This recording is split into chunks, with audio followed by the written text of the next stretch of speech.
Hey Rachita, could you give me a heads up when we start?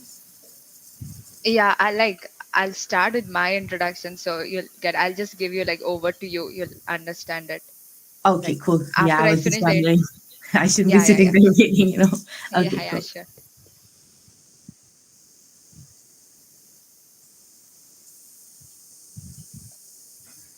Good evening everyone. Welcome to day 2 of ACM Alumni Talks 2022. Myself Rajadita from the batch of 2024, your host for today's ACM Alumni Talks.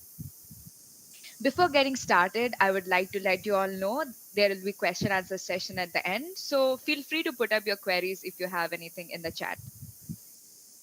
I'm glad to introduce to you our speaker for today, Bhashvati Chaudhry.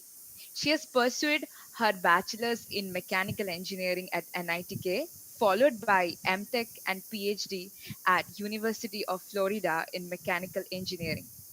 She is an ex-research scientist at Surf Plasma, currently a PTD E-Tech module engineer at Intel Corporation. Over to you, Bhashvati. Thank you, Rajita. All right. Hello, everyone. I've prepared a short presentation just to walk you through it. Um, see. Okay. As Rajita mentioned, I am a process engineer at Intel currently. Um, a PTD module and integration yield engineer, rather. That's the title name, but it's also called the H module engineer. And I'm also serving as a scientific advisor at Surf Plasma. This role came in recently, so I guess Rajita didn't have it there.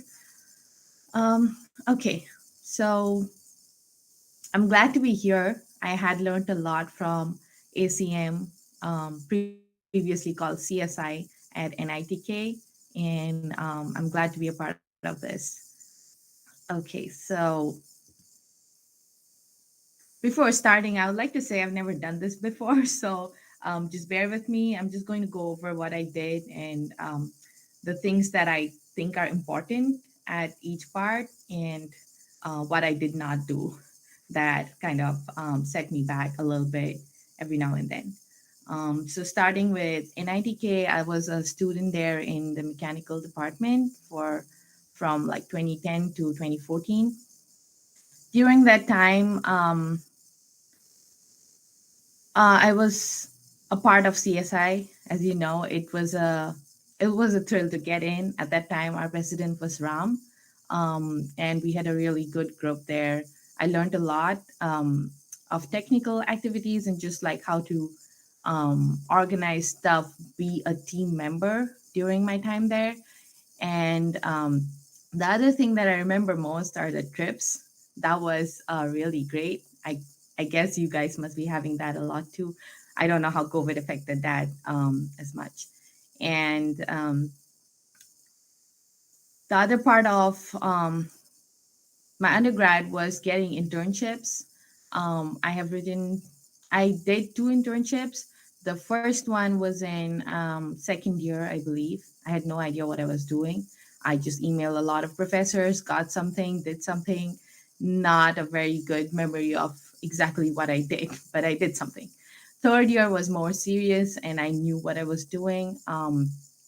One suggestion there would be, wherever you are, especially for people who are not in the CS field, it's always good to kind of get your hands on to one programming language and use it for your own field. Because as you move forward, you'll realize that at the end of the day, everybody needs programming. Doesn't matter where you are, what you are doing, it will be needed. So it's a good idea to start early than when you have a lot of pressure. The other part of my undergrad was being in music club. That was a lot of fun. Also gave a lot of connections, I would say. So whatever extracurricular you do have, just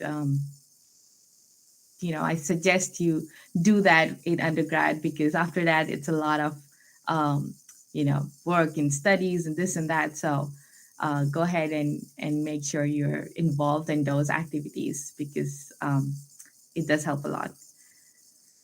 Towards the end, the preparation, I guess a lot of you must be going through that, applying for colleges, researching for colleges.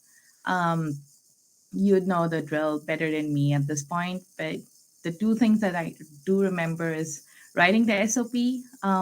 I had a huge block. I did everything, all the TOEFL, GRE, but I did not write the SOP till very late. And that was only when I think one or two of my friends really forced me to just write something. So even if you do have a blog, it doesn't matter how perfect it is, just start writing it early. That will help you polish it better. And the other thing that I do remember is reaching out to professors for LORs. You have to bug them. You will need a lot of LORs. So, it's okay. Just email them, talk to them in person so they remember you. And when you email them, they will remember who you are and what to write. So, um, and do make it easier for them, give them the resume. If somebody asks you to write your own LOR, then, make it properly. Um, so that's what I remember from undergrad. Moving on to University of Florida. So after doing all that, I joined UF in fall of 2014. I joined as an MS student. Um, in the first semester, I took a loan when I first joined. So in the first semester, I was trying really hard to get some kind of assistantship. Now I don't know about all universities, but at UF at that time it was like very very few, maybe one MS student really got an assistantship without pursuing the PhD or doing some kind of research in a lab. So there are teaching assistantships, but they are very hard to come by if you're not a part of a lab. So, 20 when I joined the first semester, I reached out to a lot of professors. It helps if you have, prior experience. Um, so one thing I forgot to mention, in the final year, everybody will have your final projects. That's one thing that I regret. We did a lot of work, our group, in the final project, but we never wrote a paper. So if you're working on a project, whatever it is, try to get a conference paper out of it, talk to your professors. It will be helpful. So coming back to MS, so when I was applying, I got into this group called Applied Physics Research Group. I worked for a semester, I think, without getting hired there. So I was a volunteer there for a semester, and then from the next semester, I did get hired for a project. And in 2015 fall, I converted to a PhD student in that research group. So when I started, the Applied Physics Research Group basically does plasma research. In other words, it used plasma for flow control and decontamination. Those were the two areas where research was happening when I joined the group. So after joining the first few years, I was put in a project which was on bio decontamination using plasma actuators. Um, so I did that. I learned skills in bio, which I never thought I would, especially coming from mechanical. And before that, I've never taken bio, but it was needed for the project. So I went ahead and learned it.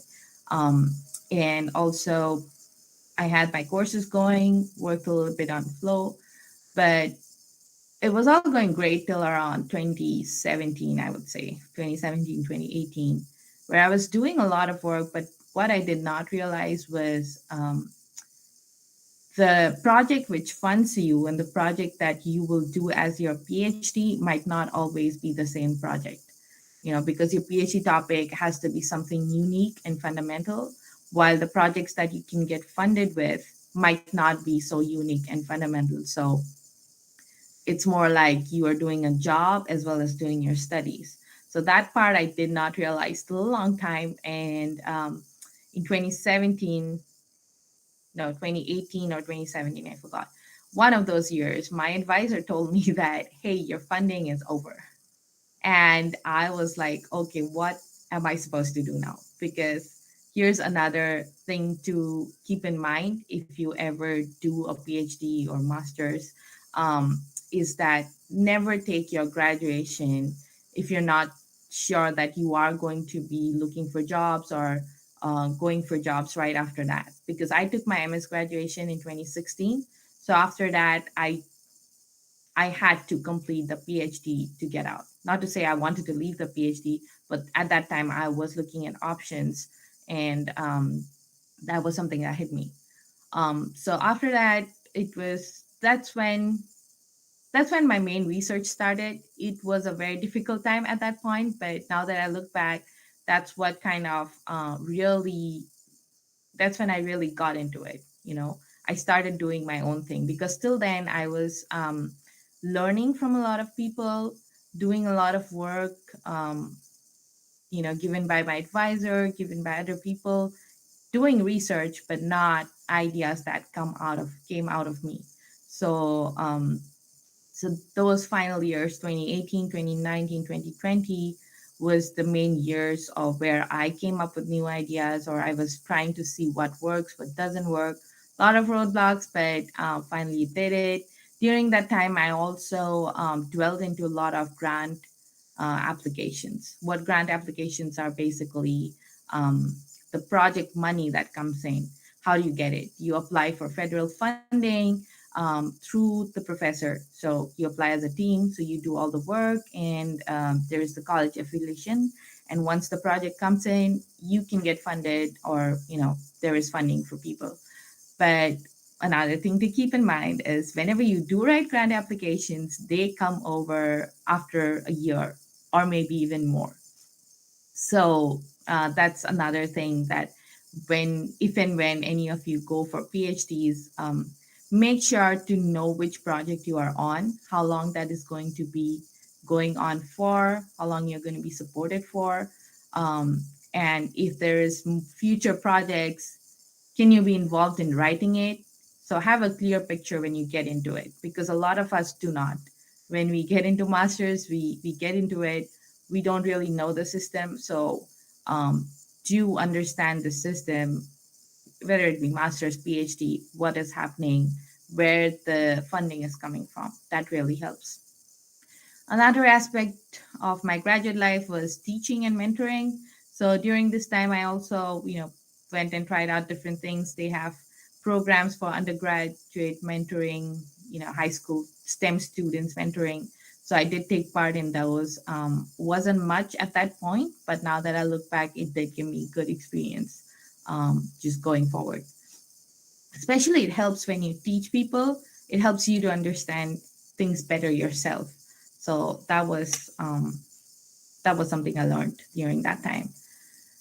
Coming to preparation after college, I was gaining skills in between. Um, that I was pretty diversified in my field of expertise. I wasn't pure mechanical. Um, Based on my PhD topic. So I had a lot to do with mechanical engineering, mainly fluid dynamics, then physics, which is basically plasma physics, how it works. I also did a lot of bio experiments. So I had a little bit of bio, experimental experience. I did work in a biosafety lab 1 and 2. And then I also had to do a little bit of chemistry. So here's another thing. Whenever you do decide your topic, you know, see which fields your topic falls in, because it is not going to be always one department or one field that you're going to work in. Um, Next thing, preparing for jobs. So I did apply a lot towards the end of my PhD, but I had my dissertation to do. So I did apply for Intel, I think in 2019, which was a great experience, but I did not get the offer. So after that, I moved ahead with my PhD. I was just like trying to see other options.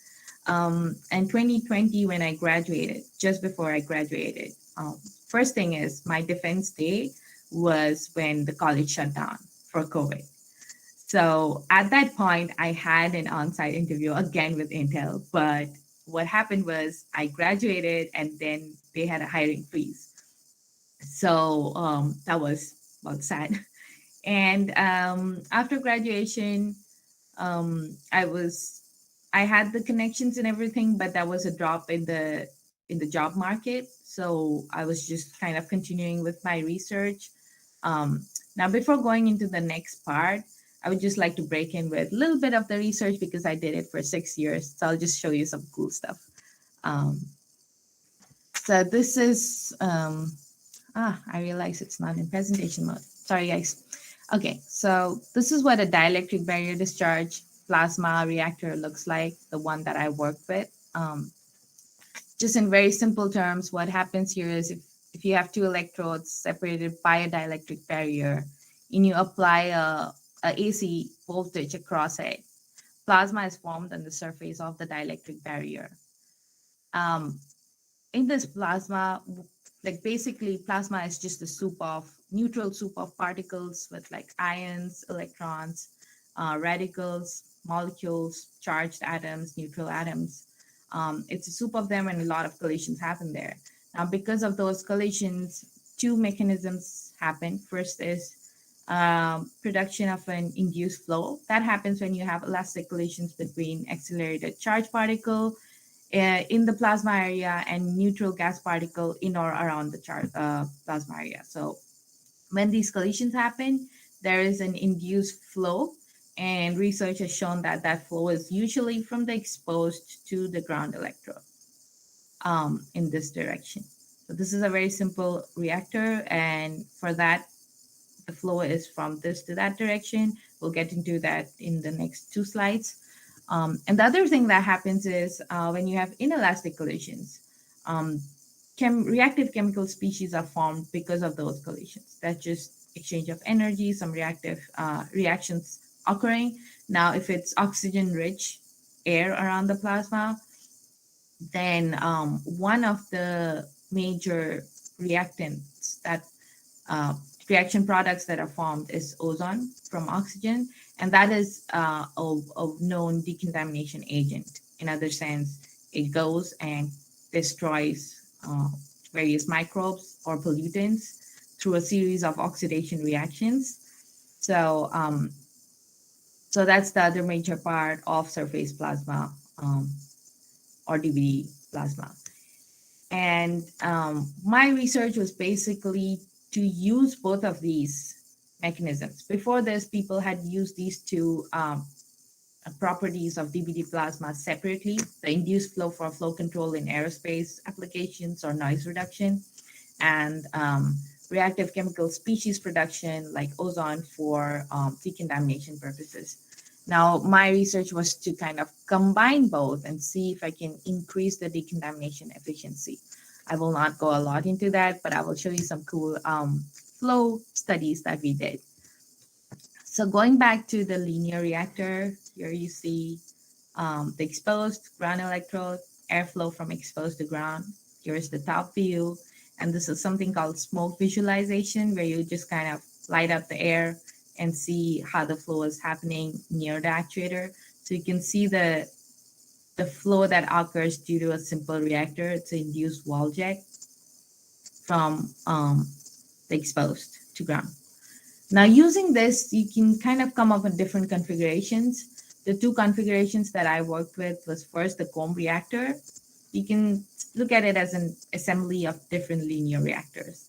And the combination of all the flow structures that are formed lead to three main flows. One is the main flow from the shaft towards the teeth tips. The others are two secondary flows away from the shaft tips here. And this is also shown in a smoke visualization picture right here. You have the shaft, the main flow is in that direction, and then you have two secondary flows on both sides. The other one that I worked with, which was developed in the lab during my time there, I did help an electrical engineer develop this. So it's called the fan reactor. When I say fan, don't imagine moving parts. There are no moving parts. It's all just the potential difference between the electrodes. So when we do apply that, the flow that occurs is kind of like what happens with a fan. It sucks in the air from around it and pushes it upward and outward with a lot of mixing. So here's another smoke visualization where you can see the turbulent structures here. and how the air is getting sucked in from here and then thrown kind of upwards. A lot of mixing happening here. So I have some videos to better explain that. First is the comb reactor, the main flow that I was talking about from the shaft towards the teeth tips. If you cut a plane in that region, you'll see this. This is a simulation video. This is how the particles will move near the actuator surface. So that's how it moves. And then if you look at the overall flow, that's how the comb flow looks like. You see the secondary flows here more than the main flow. Um, and you'll also notice that there's not a lot of change happening here. So that'll be clear when I look at the fan video. So for the fan reactor near the reactor surface, this is what kind of happens in this plane if you slice through it and look at it from that direction. A lot of vortices forming, and the overall flow for the fan reactor looks like that. So you can see the turbulent structures here. And if you compare the comb and the fan, you'll see that the fan does produce a more three-dimensional flow structures, a lot of mixing than the comb out here. Okay, so basically I use these two reactors to study spatial distribution of ozone, spatial distribution of decontamination that's resulting from them, and how we can use it for different applications. So going back to the timeline there. So that's what I did for my PhD. And then I joined Surf Plasma, which is a UF spinoff, kind of like a startup, but it's called a small business since it's been there for, I think, 10 years now. So that's when I joined there as a research scientist. When I joined as a contractual position because they did not have projects running at that time. So I started writing grant applications. So whatever I had, skills I had picked up in school, I kind of came here and started applying there. And thankfully, during my time there, and sorry. Oh, I think Go ahead. I It's all right. Yeah. okay. I thought somebody spoke and I realized it's me. Anyways, so there after writing the applications, I did land up with one project, the NSF project, that was thankfully because of COVID, I got to apply my research on COVID decontamination. So that's the first project I got at Surplasma, and then I changed to full-time research scientist and project manager. So did a lot of experiments with killing the virus. We were successful, but I'm still writing that part uh, for a publication. The other project that we got into was the NASA project that is another application of the research that I did that is for space applications. It's basically making sure we do not take any living things from Earth to space for any of the space missions, and we do not get back something from space to Earth by mistake.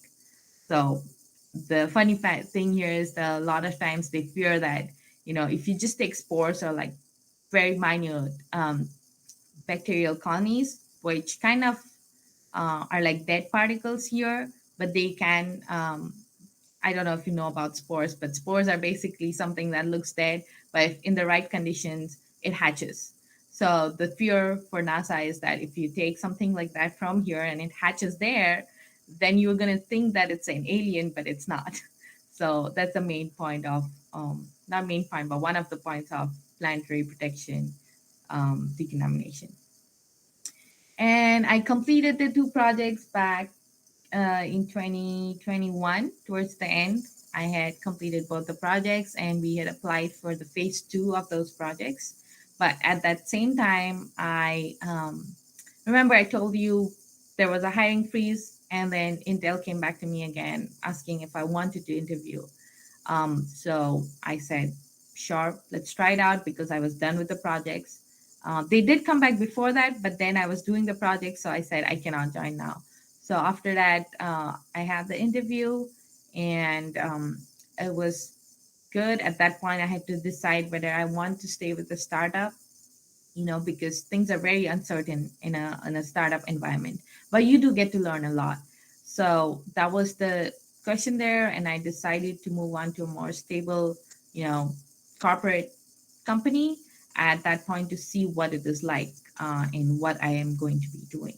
So that's when I joined Intel in January, and since I joined, I have been just training. So I feel like I'm back in school. A lot of training courses to take, not a lot of experimental trainings to be done, but it's fun so far. Let's see what happens after that. And I guess preparation for the next phase will be just, look at my skills, do the connections, see where I actually fit. So that's there. And in the meantime, recently, Surf Plasma also got back to me because, they are continuing on the work that I did. And the phase two did come in after I left. So I'm still working as a scientific advisor there. Not, yeah, just to like advise for the projects and see, give my input on how it should be done if they have questions. So that's all I have here. Um, Thank you. Stop presenting and I'm open to any questions anybody has.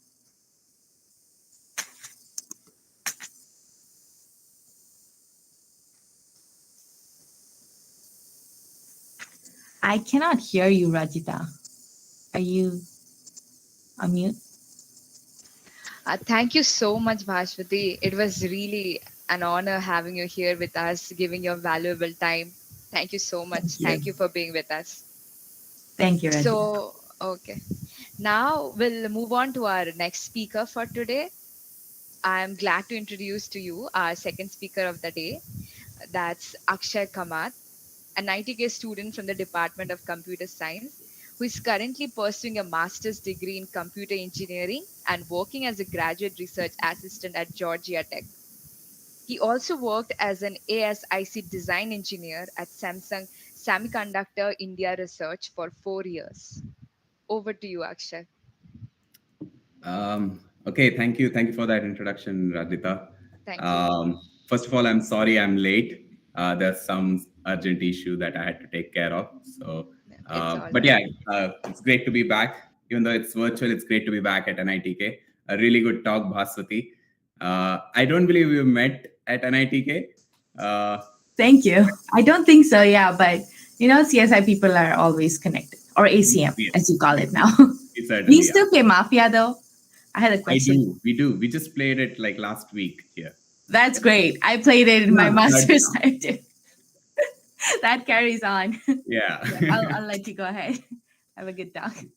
Thank you. So first of all, thank you, Harshal, and all the organizers at ACM for inviting me for this talk today. It's an honor. It's a privilege. I won't delay it any further. Let me just get started. I'll share my screen.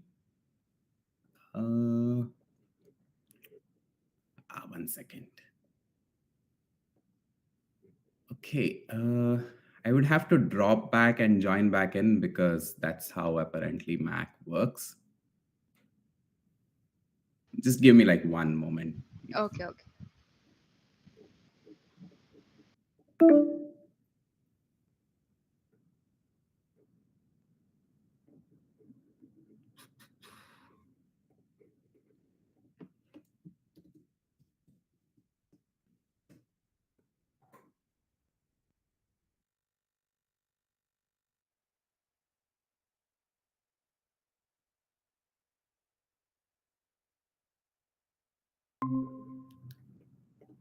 Okay, I'm back. Uh, can you see my screen or my presentation? Yeah, yeah, it's visible. Awesome. So, yeah, I think I can stop my video to save some bandwidth. Uh, Okay, so again, welcome everyone. Welcome to this talk. Let me start right off by introducing myself. I'm Akshay. I graduated from NITK almost half a decade ago. Currently, I'm pursuing my master's degree at Georgia Institute of Technology. I joined Georgia Tech, in August last year, and will most likely be graduating next year. Here's a quick glance at my career so far. I spent most of my time at Samsung Semiconductors. I joined Samsung, right after graduating from NITK and spent almost 4 years there. I kind of graduated from Samsung too, I guess. Anyway, at Samsung, I worked as a chip design engineer, developing hardware accelerators for cryptographic applications and high-speed transceivers. I'm currently working as a graduate research assistant at the Software Hardware Co-Design Lab, or SHARK Lab at Georgia Tech. And I will soon be working at this company that's named after a fruit. So yeah, that's great. This is like the professional side of me. Just to make sure I'm audible, right? Yeah, you're audible. Awesome. Okay. It would have been so weird. I would have to repeat all of that again. Anyway, so yeah, a little bit more about me. I'm a big time foodie. I just love food, and I miss pabbas, man. It's been a while. I like to try at different places every now and then. I consider myself an amateur shuttler. Nothing makes me more happy than a game of badminton. And well, as embarrassing as this may sound, I'm a professional wrestling fan. I've been so since my childhood days, and I absolutely adore the big three in tennis. Federer, Nadal, and Djokovic in that order.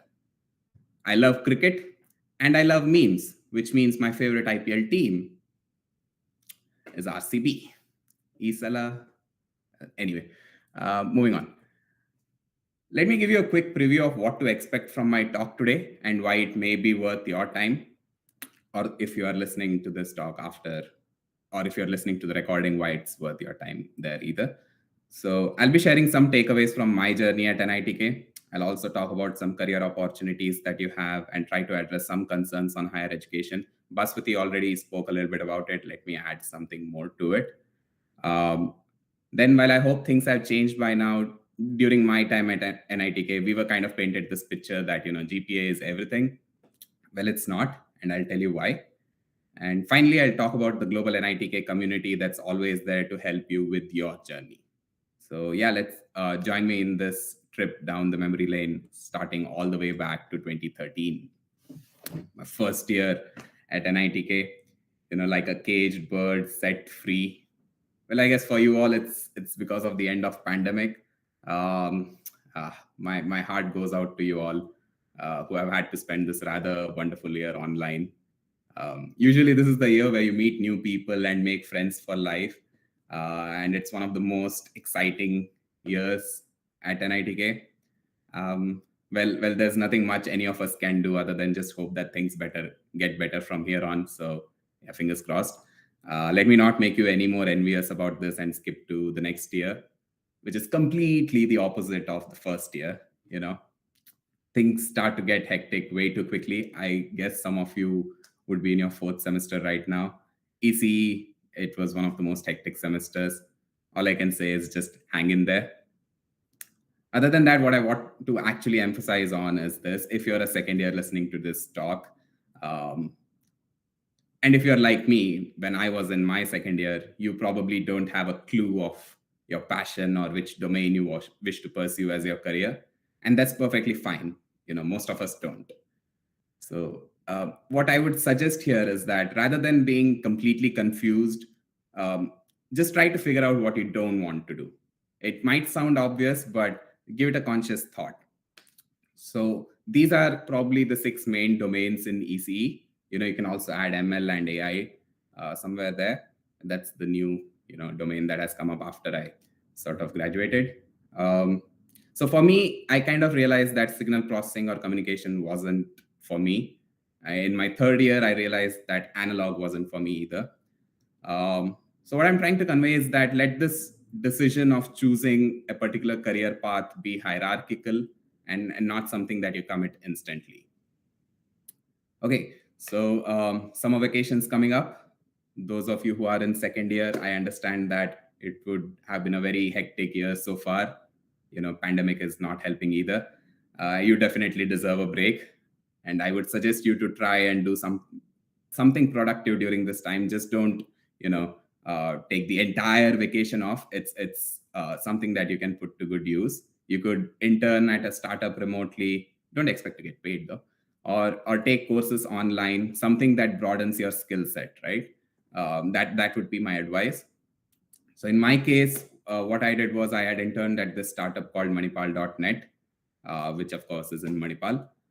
It's founded and run by Dr. Narsim Bhatt, who's a PhD from UC Berkeley, and many of his employees are just as qualified as he is. They develop software and hardware products for offshore clients. Essentially, it was an embedded systems startup, embedded systems internship for me. While I didn't get paid, I learned so much from the experts in the field that it was absolutely worth it. So yeah, that's kind of my suggestion for what you can do during your second year vacations. Sorry. Now coming to third year, well, this is where things get really interesting. Huh? On one hand, the coursework gets even more rigorous, and on the other hand, you have all these companies coming in to hire interns for summer. Well, it wasn't a smooth sailing for me during my third year or my fifth semester. Any test or interviews that I'd appeared for, I was just getting rejections from everywhere. It was devastating, to say the least. But what I was more frustrated about was that I hadn't prepared well enough. When you feel like you could have done more, but you didn't. It was one of those times for me. So that felt, that's what bothered me the most. But that didn't stop me from exploring other avenues, and there are plenty, as I'll talk about now. So yeah, in my case, with nothing to lose, I and a couple of my friends who are in the same boat as me, we came across this student parallel programming challenge by Intel. It seemed interesting, and we kind of felt it may not materialize. We just went there for this Intel name, but we felt it was worth a shot, and we're so glad we did. We had just learned how to program in our second semester. That's the first time, at least, I wrote a C program. So parallel programming was, quite far-fetched at the time for all three of us. So we rightfully named ourselves Team Newbies. We gave it our best. We learned along the way. It was very interesting to see the other dimension of coding, parallelizing stuff.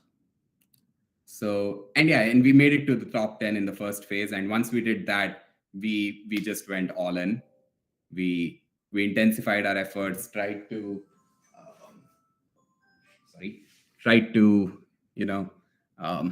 optimize our code further, and we emerged victorious, and by quite a margin.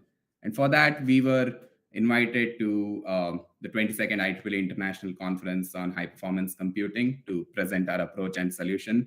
That was sort of a game changer event for me, and that's something that helped me make a informed career decision. This was the first conference experience for all three of us. It was something very captivating and inspiring. We met a lot of researchers from academia and industry from all over the world. We attended their talks and their paper presentations. And I got more inclined towards the hardware side of high performance computing. See, hierarchical. We presented our own work as a poster as a part of the student research symposium. And guess what? Intel offered us internships. While I didn't go there, both of my friends did intern there, and they were kind of the only two people from our batch who interned at Intel. So yeah, and how can I miss the food? Buffet at a 5-star hotel for the first time for free. Nothing beats that. Well, I didn't go to Intel because of my tax. Some of you might already be aware of this, but let me introduce it to those who don't. MyTax Global Fellowship it's a student exchange program for fully paid summer internship in Canada. The application process basically involves you applying to a set of projects of your liking and writing a research rationale. The process is quite straightforward. To get selected, well, the overall profile and your background experience matters, whatever projects that you've been working on. And it's not just about the Cgpa. I'll talk more about it later. So I was interviewed in November. This time I had prepared well. Yet, in the first round of selection, I didn't make it through. Well, when you feel you've given it your best and still the outcome is not in your favor, all you can do is just accept and keep trying, right? There's nothing much you can do about it. Though here it was a little different. It turned out that in the first round, they did not select anyone from India. No idea why. But when the second and final round results were out, I did get selected. So yeah, that was great. I interned at the University of Toronto in Canada during the summer of 2016 with Professor Roman Ginau and worked on designing FPGA-based machine learning server for detecting epilepsy seizures and facilitating remote clinical assessment. The cherry on top of the cake was that this led to a publication at IEEE Biocas. It was something way more than what I had expected. Some key takeaways from the internship were these. I mean, working in a diverse environment, people from different nationalities, different thought processes, it broadens your perspectives. It's a feeling that I cannot share. You have to experience it yourself. And it gave me a sense of professional maturity. As during undergrad, whatever coursework or lab, we are quite used to jugaad, I guess, like quick fix to a problem. Well, that isn't enough. Here you have to build the complete solution from scratch and from the ground up. Coming to the dilemma of whether I should go for a job or master's or PhD. Well, I spoke to many people in Canada. I spoke to my seniors at NITK as well. Almost everyone was of the opinion that industry experience in hardware and semiconductor industry helps because academia is not so much in sync with industry. So that's sort of influenced my decision. I sort of felt that I would want to get an industry experience first, and if not possible, go for masters. My prof wanted me to pursue a PhD, but I wasn't sure, so I did not commit. If you are not sure about something, you should not commit to it, especially if it's PhD, like Bhaswati also sort of mentioned a while back. I talk about my tax internship experience in detail. I gave this interview to Internfeel. If you'd like to read more about it, you can just Google it. You should be able to find it. A quick experience snapshot. We went to Niagara Falls. It was kind of my tax sponsored. The people I stayed with, amazing set of people. We are very close friends. We're still in touch. We're planning to meet sometime next in the month of May, because almost everyone's sort of here in US right now. And there's an interesting story I would like to share.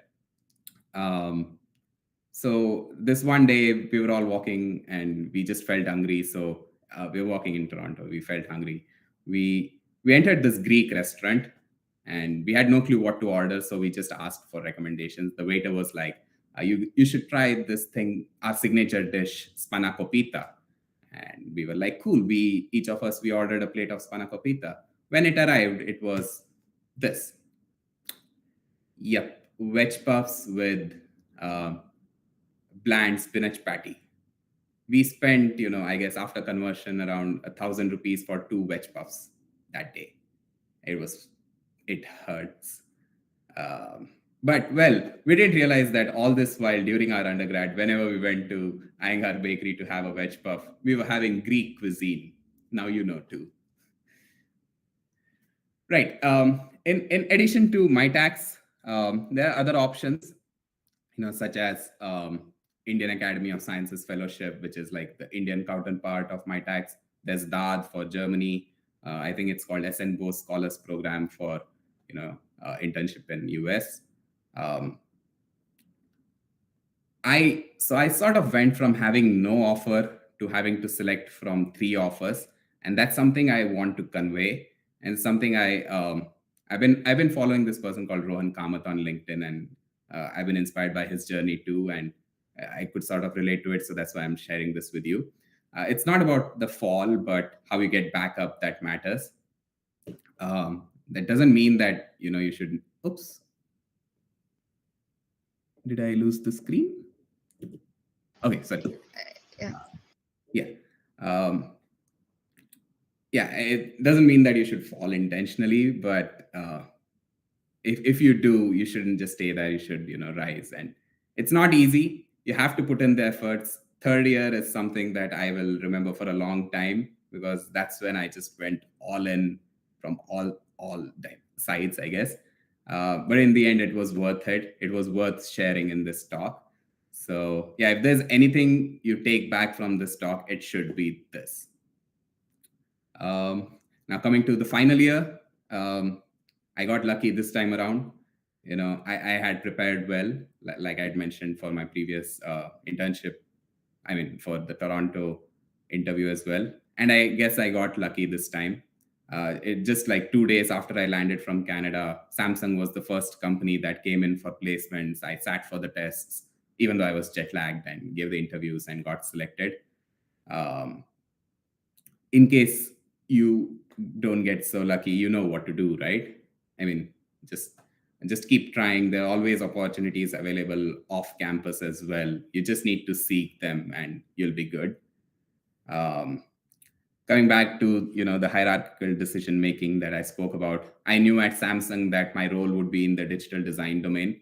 I was still interested in the embedded systems side of things, so for my major project I chose to work in that domain.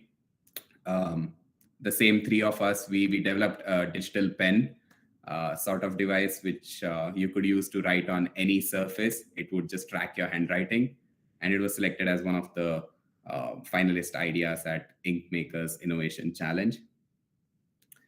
Well, after you get placed, ironically, you feel jobless. You get to enjoy your final year. This is, some moments from my final year in EC. The photos that you see on the right, it's something called Chaman Day, where we all dress up as interesting characters and just roam around the campus. I hope this tradition is still going on. And yeah, that's a pic from our graduation. The last time, I guess, we all met all at once. We still meet different people, but not everyone at once. And I guess the bottom left picture is from ethnic day. um, and of course, ACM has been a big part of it too, of my journey too. Uh, I like Bhaswati mentioned Mafia. That's ACM, signature game to play. Um, I had taken up roles as summer mentorship program coordinator and also alumni affairs relations. I used to be the one who used to get alumni to talk to us at the time, and here I am at the other side of it. Feels great. Um, One thing I do want to mention is about I forgot the name, if it was Shiksha or Vidyarthi, but it's where we went to the NITK school to teach English to the students. It's a noble cause that I'm really happy I was able to contribute to, and I hope it's still going on. Of course, once the schools reopen. Now coming to this question, how much does Cgpa matter? What I want to let you know is that GPA is a negative filter, no matter if it's for a job application or for master's application or anywhere else. It's never a sole deciding factor. So the absolute number doesn't matter as long as it's above some sort of a threshold. This threshold varies, so higher the better is the general picture, but you shouldn't just give up everything for having the highest CGPA or whatever. So yeah, just don't take it too seriously, but don't take it for granted either. Try to be as consistent as you can. While I'm not sure if this has changed, but grading in most of Indian colleges is a zero-sum game. For someone to win, someone has to lose, unfortunately. I hope it changes to an increasing sum game so that everyone prospers. But yeah, just try to be consistent, and yeah, that's pretty much something I wanted to convey from this aspect. Samsung hired a lot of people from NITK. I think they hired the most from NITK. This is like 12 or 13 of us in the picture right here. We used to meet every year during our work anniversaries, and the count would keep getting lower. I think after I left, now the count is just two. Anyway, so this dilemma, right? Should you go for a direct master's or PhD? I won't be talking about the MBA or the UPSC side of things. I am not the right person to comment on it. But for me, the personal dilemma was to whether go for a direct master's after my BTech, or if I should do a job. Like I mentioned, my interactions in Canada sort of influenced my decision, and I'd also spoken to a senior from NITK, Kriti. She was sort of my career mentor throughout. Owe her a lot. Incredibly, grateful to her. So, what are some of the pros and cons of the decisions the paths you can take? Now, I feel Bhaswati might agree to this. If you're confident of what you want to do in your career, just go for it directly. PhD is typically fully funded anywhere you go, and you get paid to learn. That's nothing can beat that. But if you want to do a master's and you're not sure about a PhD, and if you want to get some sort of financial freedom and fund your own education, go for a job. It doesn't matter if it's in a relevant industry. So maybe you're interested in hardware, but you took up a software role. That's still fine. You are earning. Hey, Akshay, Sorry. if I might drop in for a second. Yeah. I really like your presentation, how you're putting it, but go back there. Yeah. So just a quick note here for a PhD. Fully funded, yes, but I just want to make people aware that I've seen this a lot where professors take students and they have just 1 year of funding, or let's say 2 years of funding. So it's not always that when you get the admit that you are going to be fully funded. So make sure where that funding is coming from, when the project is ending, and what the professor's a plan is to fund you later. Because what happens here is, because we are not citizens, we have that extra thing that we have to have a funding proof to kind of continue the immigration status. That's not true for people here. They leave PhD half the way, and then come back and finish the PhD, do a job and come back. That is not an option for us. So be careful when you join PhDs is what I would say to whoever's thinking about it. Awesome. That's very useful, right? I hadn't researched so much for my PhD because I wasn't so sure. And choosing the advisor, and now I guess choosing your funding. Getting complete information about your funding source is very important. Very, very important. I've seen a lot of students struggle 2 years down the line because they're like, now my professor is saying there is no funding. Oh, damn. So that happens too. So just, I hope it doesn't happen to anyone, but just be careful. And the other thing I wanted to quickly note is some industries, when you are doing a job, at least here, they also fund you for your master's or PhD. That right. Is That's true. Yeah, that's true. So that's something I consciously did not touch upon. So the thing is, even at Samsung, there was an option to do it for me, but it was in Seoul, in South Korea. So I think there are some strings attached to it if you're doing your master's through the company. So anyway, but that's still an option. Thank you. Right. Thank you for sharing that. So if you are planning for a PhD, make sure you have all the information, and just take Bhaswati's advice for it. From the master's perspective, I'll get back to what I was saying. So a master's with relevant work experience versus masters with no work experience or some non-relevant work experience. By non-relevant, I mean, again, you're working as a software engineer, but you want to switch to hardware or the other way around. So if you have some sort of relevant experience, what happens is it makes it really easy for you to get job interview calls here. If you for the same domain, of course, it's difficult to switch domain if you have had a couple of years of experience. So for me, for example, I cannot switch to programming now. It won't be. It may be possible, but it'll be really difficult for me. I'll be competing with those who have programming experience way better than I have. So something like that. Good part about having some relevant work experience is that you start appreciating your graduate coursework better. You have worked on some project in the industry, but you did not know why it was happening the way it was. Now you get to know, the theory behind it, and you really start appreciating it.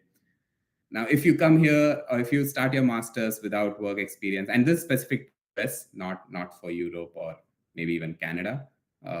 In US, if you don't have some work experience, it helps you to apply to many domains, something that we can't do or I can't do. So it gives you a very high flexibility. It's slightly difficult to get interview calls. You have to keep applying, yeah, you have to keep shooting in the dark and hope that something works out. But it's still possible. All the friends that I know here have received, interview calls and will be interning at places they like for summer. Uh, and yeah, academic momentum helps, right? You're right coming right out of the undergrad. You're in that academic mindset. If you work in industry, there are no exams. So it's a different setting altogether. So you have that momentum with you, and it helps you breeze through the courses. So yeah, that's sort of my take on higher education and masters. Um, so what I feel helped me get an admit at Georgia Tech, and this is something that I picked from a paper that I read. You can just Google demystifying American graduate admission process. It's written by Karthik. He explains all the components of the application really well. This is just an excerpt of that. So I think my, academic standing, a well-written statement of purpose, strong letters of recommendation, and of course, the reputation of NITK helped. Um, some nice to have features or aspects were, prior work experience in the same domain that I wanted to continue in, the VLSI or digital design part, and some prior research experience from my MyTax journey. GRE, TOEFL, and Cgpa, again, these are just negative filters. Every university has some internal cutoff that they don't publish, but it's there. It's just a cutoff. So, for example, TOEFL is out of 120. It doesn't matter if you score 120 out of 120 or 105 or something out of 120. It's all the same. As long as you're above the threshold, you get shortlisted for the next round of um, vetting of your application. So yeah, aim high, but it's like you just have to be above this threshold. My verbal score in GRE wasn't that great, but I still made it. So yeah, that's something. My experience at Georgia Tech so far, it's been great. It feels great to be a student after a gap of 4 years. Like I mentioned, I had to gain that academic mindset. The first semester was, boy, it was painful, but it was fun. Got to learn a lot. I'm pursuing my master's in the thesis track. I'm working in the thesis domain in VLSI and computer architecture tracks. I'm also working as a graduate research assistant at Software Hardware Co-Design Lab, or Shark Lab, as you see. The professor is really cool. Her name is Callie Howe, as you see in the middle. So I'm sort of living a pseudo PhD life here. My tuition fee is waived. I get a monthly stipend, but I'm not pursuing a PhD. I'm just doing like the theses, masters with theses. It's like ODI if PhD is test cricket. What I'm working on is FPGA-based accelerators for computer vision applications. That's part of the reason I decided to pursue a master's, because I wanted to get into the deep learning side of things from the hardware perspective, of course. And the skills that I gained during my MyTax internship helped me get this role as grad research assistant here, because I'd worked on FPGA stuff before too. Last but not the least, the NITK community. If you aren't aware already, we are everywhere. So just at Georgia Tech, there are so many NITKians. The picture that you see in the center, that's like, there's one person from every batch from 2014 all the way to 2021, So never hesitate to reach out to your seniors. They can help you in your journey. They can help you avoid common pitfalls. you know. It's part of the reason we are giving this talk to me and Bhaswati as well. Like she warned about PhD funding. So I just want to, mention about Girish from my end. He was sort of the one who I entirely relied upon for everything. He was very sweet, picked me up from the airport, let me, stay at his place, shared amazing tips and tricks of grad life, and helped me a lot in making many career decisions. So that's the thing. That's the thing you should be aware of. Always just reach out to the seniors wherever you're heading to next, and I don't think there'll be any of us who won't be happy to help you. That's pretty much from my end. If you'd like to connect with me, just I won't share the LinkedIn link anyway. You can just search for it. If you'd like to email me, and if you remember this email address, you can email me, and you can check out my website if you want to know more details about my journey. I believe this is a YouTube session, so I don't know how I can take questions, but yeah, just reach out to me if you have any questions, and I'll be very happy to assist you. Yeah, that's all for me. Thank you, ACM again for inviting me to this talk. I'm really sorry I was a little late to it, but I hope you had a good time. Thank you. Thank you, Akshay, for such a wonderful talk. Question like, what inspired you to go into core EC during your college days? What inspired me to go to that? Like I mentioned, right? It wasn't a one straightforward decision that I did, that I had. Programming was also an option, parallel programming that I participated as a parallel programming challenge. That was a new domain that I went into. Um, but it was sort of step-by-step process. First, I realized signal processing and communication wasn't for me. And then in third year, I sort of filtered out analog as well. I felt that wasn't something I wanted to build my career in. So that left me with digital design, or VLSI, and embedded systems and programming as well. Since I did not have as much experience in programming, I felt I should leverage what I can do better, which was digital design and embedded system. That's what I sort of dabbled in during my time at NITK. And once I joined Samsung, for 4 years, I worked in digital design, if that's core ECE, and I absolutely loved it. And that's why I came back. I decided to pursue my master's in the same domain, to continue in the same domain. So it has to be like a step-by-step process. You keep figuring out what you like and what you don't like at the same time, make a conscious effort, and that's how you should go about choosing your, you know, domain. Okay, and one last question. It's for Yeah. both of you. It's Mhm. like, can you give some advice for the audience? Like one final advice, piece of advice. Um, Akshay and Bhashvati, it's for both of you, one by one. You can just give. okay, it's a nice recursive screen that I see. Anyway, uh, I think the advice from my end would be the same that I mentioned in my talk as well. There would be setbacks. You might experience setbacks in your journey. Maybe it could be at NITK or outside NITK. But it's important to just not accept your fate. Always try to give your best. You'd know if you have given your best or not. So just try to give your best, and even then, if the outcome is not in your favor, just accept it, keep trying. But yeah, always give your best to whatever you're doing. That's Bhash- what I would advise from my end. Um, Bhashvati, your I would advice. like to add on to Akshay's thing. Giving your best is the real thing. A lot of times we try, we ask people for help, but if you really think about it, at some point you will know if you have given your best. When you give your best, things do turn out, it is difficult, not easy for sure. But that, and the other one that I would like to add to that is start early. Yeah. I have always, everything has to be perfect the first time you write it. That doesn't help.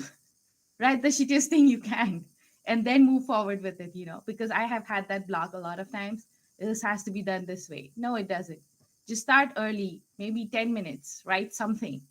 Right? The most horrible thing, maybe. When you look at it, you will feel like, what is this? Everything. But start early. That's one thing. And yeah, do your best and reach out to people. Like Akshay mentioned, there's a big network out here, and it's not, if you don't hear back from people, it's mostly because they are busy, not because they don't think, that they don't want to help you. So if reach out to people, and you will find like a lot of, like Akshay mentioned, he had a mentor. I had a mentor from CSI back when I was writing my SOP, and especially for the SOP part, people who just went outside, they are the best people to help you, Yeah. because I think when you've moved forward right now, I don't think I'm the best person to give advice on SOP. I can review it, but people who just moved on, they have a good hold on what is needed and what's not, and nobody knows it all. So listen to yourself at the end of the day. That's all I have. Thank you. That's absolutely true. I plus one to it.